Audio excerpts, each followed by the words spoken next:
ಎಲ್ರಿಗೂ ನಮಸ್ಕಾರ. ನೀವು ನೋಡ್ತಾ ಇದ್ದೀರಾ lucky Likesh YouTube channel. Kannada ಭಾಷೆಯನ್ನು ಬೇರೆ ಒಂದು ಸ್ಥಾನಕ್ಕೆ ತಗೊಂಡೋದಂಥ ಕೆಲವೊಂದಷ್ಟು ಸಿನಿಮಾ ಆ್ಯಕ್ಟರ್ಗಳಾಗ್ಬೋದು, ಅದರ ಜೊತೆಗೆ ಒಂದಷ್ಟು ಕವಿಗಳಾಗ್ಬೋದು. ಬೇಂದ್ರೆ ಅವರು, ಇನ್ನು ಸಿನಿಮಾ ರಂಗಕ್ಕೆ ಬಂದರೆ ಡಾಕ್ಟರ್ ರಾಜ್ಕುಮಾರ್, ವಿಷ್ಣುವರ್ಧನ್, ಶಂಕರ್ನಾಗ್, ಈ ಥರ ಹಲವಾರು ನಟರು ಏನಿದ್ದಾರೆ, ಇವ್ರಿಗೆಲ್ಲ ಒಂದಷ್ಟು ಹಿಂದಿ ವ್ಯಕ್ತಿಗಳು ಒಂದಷ್ಟು ಜನ ಅವಮಾನ ಮಾಡಿದ್ದಾರೆ. ಹೇಗೆ ಮಾಡಿದ್ದಾರೆ, ಎಲ್ಲಿ ಮಾಡಿದ್ದಾರೆ ಅಂತ ಇವಾಗ ನಾನು ನಿಮ್ಗೆ ಹೇಳ್ತೀನಿ.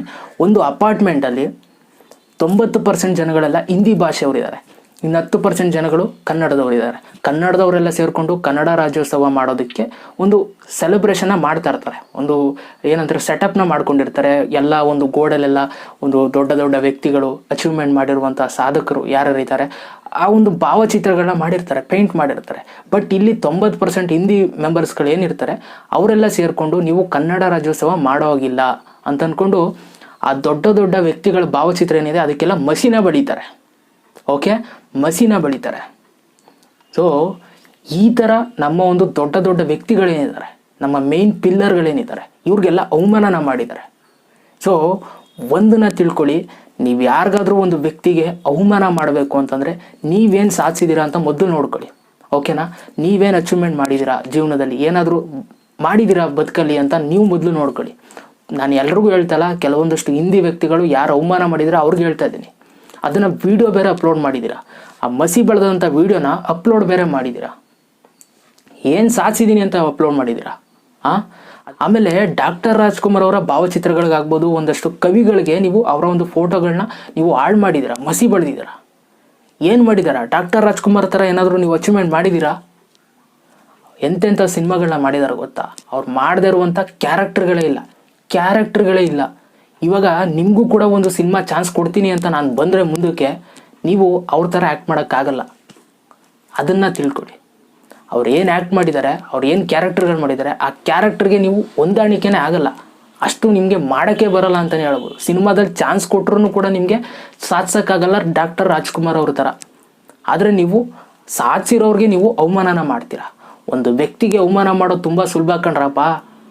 ಈಗ ರೋಡಲ್ಲಿ ಯಾರೋ ಒಂದು ವ್ಯಕ್ತಿ ನಡ್ಕೊಂಡು ಹೋಗ್ತಾ ಇದ್ದಾನೆ, ನಮ್ಮ ಜೊತೆ 1-2-3 ಜನ ಹುಡುಗರಿದ್ದಾರೆ ಅಂತಂದರೆ 3 ಜನ ಜೊತೆ ಸೇರ್ಕೊಂಡು ಅವ್ನ ಕೈ ನೋಡು, ಅವ್ನ ಕಾಲು ನೋಡು ಅಂತ ಆಡ್ಕೊಬಿಡ್ಬೋದು. ಬಟ್ ಸಾಧಿಸೋದು ತುಂಬ ಕಷ್ಟ.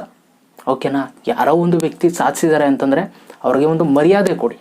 ಆಮೇಲೆ ಈ ಅಪಾರ್ಟ್ಮೆಂಟಲ್ಲಿರೋರೆಲ್ಲ ದೊಡ್ಡ ದೊಡ್ಡ ವ್ಯಕ್ತಿಗಳೇ, ಎಲ್ಲ ಚೆನ್ನಾಗಿದ್ದಾರೆ, ಎಲ್ಲ ಅಫಿಷಿಯಲ್ಸೇ. ಅವರು ಹೊರಗಡೆ ಕಾಲಿಡ್ತೀವಿ ಅಂತಂದ್ರೆ ಅವ್ರಿಗೊಂದು ಕಾರ್ ಬೇಕು ಓಡಾಡೋಕ್ಕೆ. ನಡ್ಕೊಂಡೆಲ್ಲ ಓಡಾಡಲ್ಲ, ಟ್ರಾಫಿಕಲ್ಲಿ ಇರಲ್ಲ ಅವರು.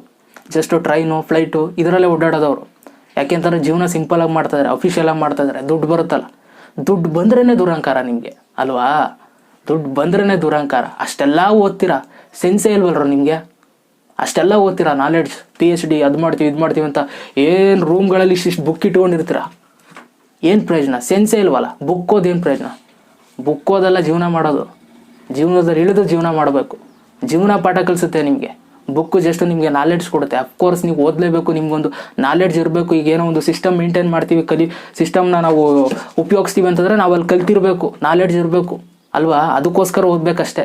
ಜೀವನ ಮಾಡೋಕ್ಕಾಗಲ್ಲ. ಸೆನ್ಸ್ಗಳನ್ನೆಲ್ಲ ನಾವು ಬೆಳೀತಾನೆ ಕಲ್ತ್ಕೊಂಡು ಬರಬೇಕು. ಒಂದು ಏನಂತಂದರೆ ಇಲ್ಲಿ ಎಲ್ಲ ಒಂದು ಸಮಯದಲ್ಲಿ ಆ ರೀತಿ ಆಡಿಸುತ್ತೆ ನಿಮಗೆ. ಎಲ್ಲ ತುಂಬ ಜನ ನಾನು ನೋಡಿರೋಗೆ ಒಂದು ಕೆಲಸ ಸಿಕ್ಬಿಟ್ರೆ ಸಾಕು ನಿಮಗೆ ದುರಂಕಾರ ತೋರಿಸೋದಕ್ಕೆ, ಇನ್ನೇನು ಬೇಡ ಅಲ್ವಾ? ಕೆಲಸ ಒಂದು ಸಿಕ್ಬಿಟ್ರೆ ನಿಮಗೆ ಆರಾಮಾಗಿ ಇತ್ಬಿಡ್ತೀರಾ. ಯಾರನ್ನೂ ನೀವೇನು ಕೇರ್ ಮಾಡಲ್ಲ. ಅವ್ರು ಎಷ್ಟೇ ಅಚೀವ್ಮೆಂಟ್ ಮಾಡಿರೋ, ಅವ್ರು ಎಂಥ ವ್ಯಕ್ತಿಗಳಾದರೂ ಅವ್ರಿಗೆ ಬೈಕಂಡೆಲ್ಲ ಓಡಾಡ್ತೀರಾ. ಕೆಲಸ ಸಿಗದೆ ಹೋದಾಗಲೇ ನಿಮಗೆ ಜೀವನ ಗೊತ್ತಾಗೋದು. ಕೆಲಸ ಸಿಕ್ಕಿದ್ಮೇಲೆ ತುಂಬ ದುರಂಕಾರ ತೋರಿಸ್ತೀರಾ. ನಾನು ಯಾವಾಗಲೂ ಹೇಳ್ತಾ ಇರ್ತೀನಿ, ಕೆಲಸ ಸಿಕ್ಕದವ್ರೆ ಹಿಂಗೆ ಆಡೋದು, ಕೆಲಸದಲ್ಲಿ ಇರೋರೇ ಹಿಂಗೆ ಆಡೋದು. ಏನಕ್ಕೆ ಅಂತ ಗೊತ್ತಿಲ್ಲ, ಆ ದುಡ್ಡಿನ ಮಹಿಮೆ ನಿಮಗೆ. ಕೆಲಸ ಇಲ್ದೋದಾಗ ಹೋಗಿ ಹಾಕ್ತಿರಲ್ಲ ಅಪ್ಲಿಕೇಶನ್ನು, ಅಣ್ಣ ಒಂದು ಫೋಟೋ ಕೊಡೋಣ ಅಂತಂದರೆ ಅಣ್ಣ 2 ಫೋಟೋ ಕೊಡ್ತೀನಿ ನೀಟಾಗಿ ಹಾಕೋಣ ಅಪ್ಲಿಕೇಶನ ಅಂತಂತೀರ. ಕೆಲಸ ಸಿಕ್ಕಿದ್ಮೇಲೆ ದುರಂಕಾರ. ದುರಂಕಾರ. ಎಲ್ಲಿ ಇಳಿಬೇಕು, ಯಾವಾಗ ಇಳಿಸ್ಬೇಕು ಎಲ್ಲ ಗೊತ್ತಿದೆ ದೇವ್ರಿಗೆ. ಅದೆಲ್ಲ ಆಗುತ್ತೆ. ನೀವು ಯಾರಾದರೂ ಒಂದು ವ್ಯಕ್ತಿಗೆ ಅವಮಾನ ಮಾಡ್ತಾ ಇದ್ದೀರಾ ಅಂತಂದರೆ ಅದು ರಿಟರ್ನ್ ನಿಮ್ಗೆ ಆಗೇ ಆಗುತ್ತೆ. ಕರ್ಮ ಯಾರನ್ನು ಬಿಡಲ್ಲ ಅಂತ ಹೇಳೋದಕ್ಕೆ ಇಷ್ಟಪಡ್ತೀನಿ. ಇವತ್ತು ನೀವು ಯಾರ ಮಕನೂ ನೋಡ್ದೇ ಆ ಒಂದು ದೊಡ್ಡ ದೊಡ್ಡ ವ್ಯಕ್ತಿಗಳಿಗೆ ಅವಮಾನ ಮಾಡಿದ್ದೀರಾ, ಮುಂದೆ ನೀವೇ ಕಷ್ಟನ ಅನುಭವಿಸ್ತೀರಾ. ಓಕೆನಾ? ನಾನು ಎಲ್ರಿಗೂ ಹೇಳ್ತಲ್ಲ, ಯಾರು ಈ ಒಂದು ತಪ್ಪನ್ನ ಮಾಡಿದ್ದೀರಾ, ಯಾರು ಆ ಒಂದು ದೊಡ್ಡ ದೊಡ್ಡ ವ್ಯಕ್ತಿಗಳು, ನಮ್ಮ ಮೇನ್ ಪಿಲ್ಲರ್ಗಳೇನಿದೆ, ಅವ್ರಿಗೆಲ್ಲ ಯಾರೆಲ್ಲ ನೀವು ಅವಮಾನಗಳನ್ನ ಮಾಡಿದರೆ ನಿಮ್ಗೆ ಹೇಳ್ತಾ ಇದ್ದೀನಿ.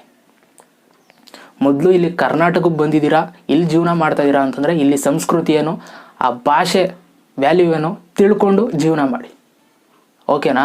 ದುರಂಕಾರ ತೋರಿಸ್ಬೇಡಿ. ಕೆಲಸ ಎಲ್ರಿಗೂ ಇರುತ್ತೆ, ಕೆಲಸ ಎಲ್ರಿಗೂ ಸಿಗುತ್ತೆ. ದುರಂಕಾರ ತೋರಿಸ್ಬೇಡಿ. ಒಂದಲ್ಲ ಒಂದಿನ ನೀವು ಕೂಡ ಸಾಯಬೇಕು, ನಾವು ಕೂಡ ಸಾಯಬೇಕು. ಏನಕ್ಕೆ ಇವೆಲ್ಲ ನಿಮಗೆ ಅಲ್ವಾ? ಇದೊಂದು ಮಾತು ಹೇಳ್ತಾ ಸೊ ಸದ್ಯಕ್ಕೆ ಇವತ್ತಿನ ವಿಡಿಯೋ ಇಲ್ಲಿಗೆ ಮುಗಿಸ್ತಾ ಇದ್ದೀನಿ. ನಿಮ್ಮ ಅನಿಸಿಕೆ ಏನು? ಇಂಥವ್ರು ನೋಡ್ರೆ ನಿಮ್ಗೇನು ಅನಿಸುತ್ತೆ ಕಮೆಂಟ್ ಮಾಡಿ. ಜೊತೆಗೆ ವಿಡಿಯೋ ಸರ್ ದಯವಿಟ್ಟು ಒಂದು ಲೈಕ್ ಮಾಡಿ, ಶೇರ್ ಮಾಡ್ತೀರಾ ಅಂತ ಅನ್ಕೊಳ್ತೀನಿ. ಮತ್ತೆ ಸಿಗ್ತೀನಿ. ಎಲ್ರಿಗೂ ಬಾಯ್. ಜೈ ಹಿಂದ್, ಒಂದೇ ಮಾತರಂ.